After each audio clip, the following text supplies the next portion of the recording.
Lancez. Écoutez. D'abord, ce que je suis en train de dire, parce qu'en droit, la forme commande le fond. Aujourd'hui, il est évident que Tidjane Thiam s'est frauduleusement porté candidat à la tête du PDCI-RDA. En quelle qualité? D'autant qu'il n'avait pas la nationalité ivoirienne. Or, c'est un élément clé pour être candidat à la tête du PDCI-RDA. Donc déjà, la forme commande le fond.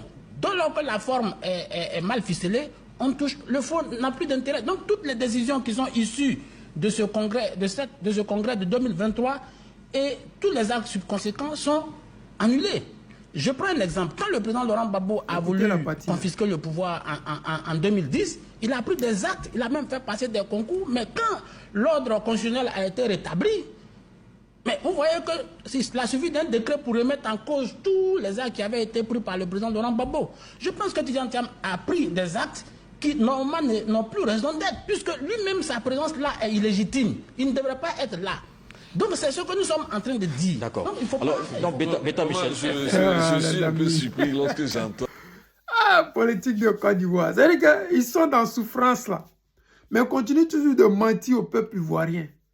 Nous autres là, ça nous fait pitié parce que le Conseil constitutionnel là, on suppose qu'ils sont au-dessus de tous ces juges qui sont en bas là.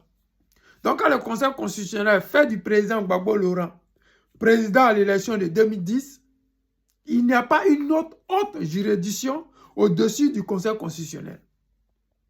Et ce qui me fait pitié, c'est que ces personnes-là le savent. Mais ils viennent sur des plateaux télé dire à nos petits frères et nos enfants que le président Laurent Gbagbo a voulu confisquer le pouvoir. Vous-même, vous voyez aujourd'hui ce qui se passe sur cette liste électorale. D'un village de 150 personnes, on se retrouve avec plus de 450 personnes. D'où sont sortis ces 300 et quelques personnes qui viennent d'arriver. On se connaît tous dans nos villages ici, là. Quand tu rentres dans un village, tout le monde te connaît. Même les villes de l'intérieur. Quand tu rentres dans un quartier et puis tu es nouveau là, tous les gens qui sont dans le quartier là, ils savent que tu es nouveau. Donc comment se fait-il que dans un village, il y a 300 personnes de nouveaux? D'où ils sont sortis, d'où ils viennent, comment ils sont arrivés là. Mais c'est dans ça, nous étions en 2010.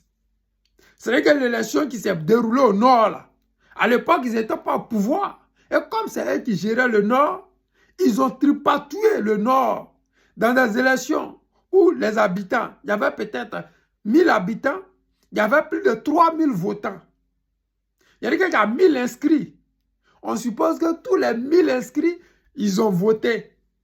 Ce qui n'est jamais possible. Mais il y a plus de 3000 votants. Comment ça s'est fait? D'où viennent ces autres personnes qui sont là? C'est ça la magie qui s'était déroulée en 2010. Donc quand ces personnes-là viennent et puis disent à nos petits frères, à nos enfants, ceux qui n'étaient pas là avant hier, que le président Gbagbo Laurent a voulu usurper le pouvoir, a voulu se maintenir au pouvoir, a voulu forcer les choses et qu'aujourd'hui la vérité les rattrape. Nous là, nous ne faisons que dire à nos enfants, la souffrance que vous vivez actuellement là, ce n'est pas maintenant ça a commencé. Sous Gbagbo, Draman Ouattara était dans l'opposition. Les gens ne pouvaient pas aller au nord, ils avaient peur. Parce que là-bas, là, c'était la terreur. Vous avez vu le rebelle qui était en France qui dit qu'il coupait les tendons des Ivoiriens. C'est comme ça qu'il faisait au nord là-bas. Dans le nord, là, beaucoup de personnes n'allaient pas là-bas. Surtout nous autres, les gens du sud, là, on n'allait pas au nord parce que le nord, là, ça leur était conservé, consacré. Nous avons vécu cette misère-là. Mais ces mafieux-là, ces gens-là, ils prennent l'argent avec le gouvernement et viennent mentir aux Ivoiriens. Si le Sénégalais, avant de déposer sa candidature pour être président du PDCI, n'est pas allé renoncer avant à sa nationalité française, mais c'est leur problème.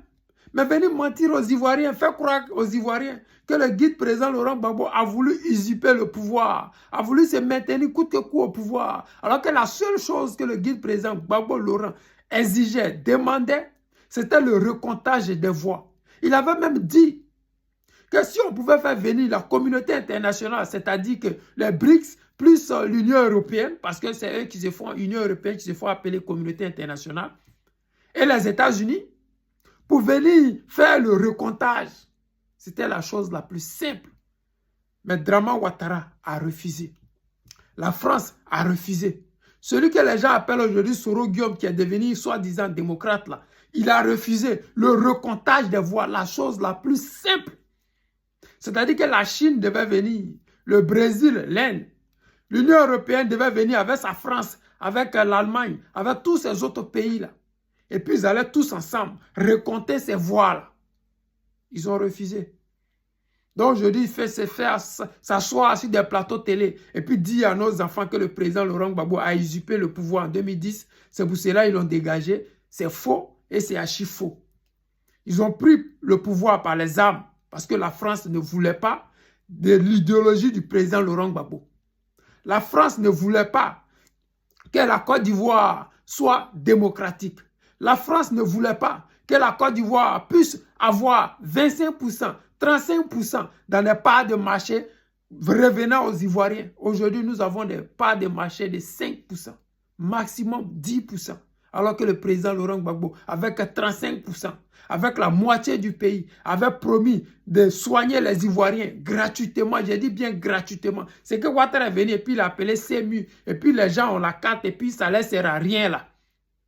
Le président Laurent Gbagbo voulait faire de ça une chose réelle, une chose véridique. Il voulait que quand tu as ta carte de maladie, quoi, de CMU, tu puisses te soigner gratuitement, comme ici en Europe, comme nous avons des cartes ici. Avec ta carte, tu peux te soigner gratuitement. Les amis, 2025 là, allons-y, enlever ce pouvoir moribond là au pouvoir. Pour démontrer à Alassane Draman Ouattara que la tricherie là, ça peut prendre fait. France 24 a voulu faire coup d'état hier. Ils ont fait croire que non, Draman Ouattara est mort. Nous aussi, on a balancé. C'est qu'elle suit, ça sort, ça sort. Le plus important, c'est que Draman Ouattara ne soit plus de ce monde-là jusqu'aux élections 2025. S'il est là, il faudrait que nous puissions le gagner dans les urnes.